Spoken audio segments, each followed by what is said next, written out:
He was angry this spring evening, as were we all, that the federal Liberal government had recently bought a pipeline, and the NDP/Green coalition government of his home province of British Columbia was going ahead with the infamous Site C dam and an expanded fracking industry. Hope was in short supply in that Ottawa church.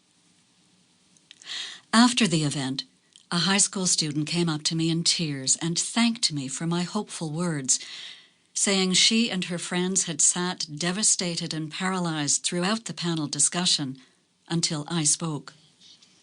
What could they do in the face of such overwhelming evidence of ecological collapse, she asked. I had many ideas.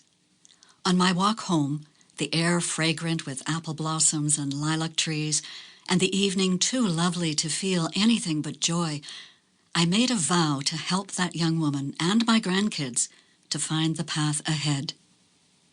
How could I share what I have learned, including all the mistakes, in over 40 years of fighting for social and environmental justice? Do I and others of my generation have something to offer individuals and organizations working in equality, justice, democracy, and environmental protection?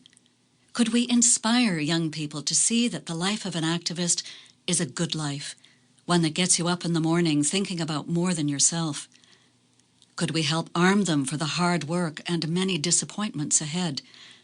Could we help them find the joy in the struggle to make a better world? Could we help them not to be overwhelmed with the enormity of the task ahead?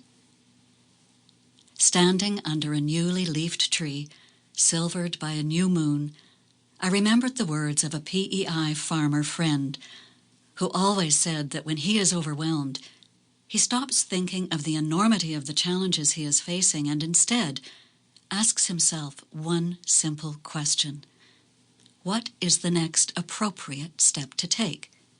Then he takes it. Well, for me, the next appropriate step to take was to write this book. I offer it to you with hope. Chapter 1. Give hope a chance. Do not be daunted by the enormity of the world's grief. Do justly now. Love mercy now. Walk humbly now. You are not obligated to complete the work, but neither are you free to abandon it. The Talmud. Coming out of a global pandemic and facing many crises, we need hope. Hope may not be for oneself, it may be for one's children, or one's children's children. This is the story of so many immigrants and refugees who suffer great hardships in search of a new life for their families. But hope can also be for other people's children and for the human family. Hope often defies logic and gives us the strength to continue when all the facts tell us things are hopeless. Hope helps us to put one foot in front of the other when despair would tell us not to move. My fear is that the sense of hopelessness many people now feel makes them think that the situation itself is hopeless, leading to paralysis.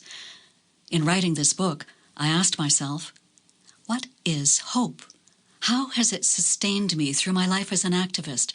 And what lessons have I learned about the role of hope in my work? Still hopeful is my best advice on how to keep hope alive, as Martin Luther King Jr. entreated us to do. Distinguish between real and false hope. To start, I want to be clear that when I speak of hope, I am not talking about uninformed optimism, what Plato called gullible hope. The ancient Greeks warned of the danger of espousing hope based on insufficient knowledge that could lead to poor decisions in war and politics. This is not a call for cheerful optimism, nor a denial of the urgent issues that we collectively face.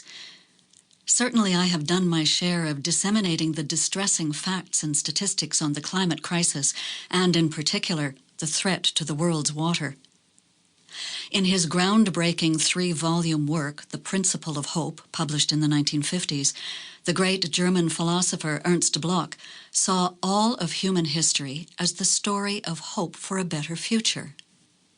Deeply marked by the 2 world wars and the class struggles and divisions within his own country,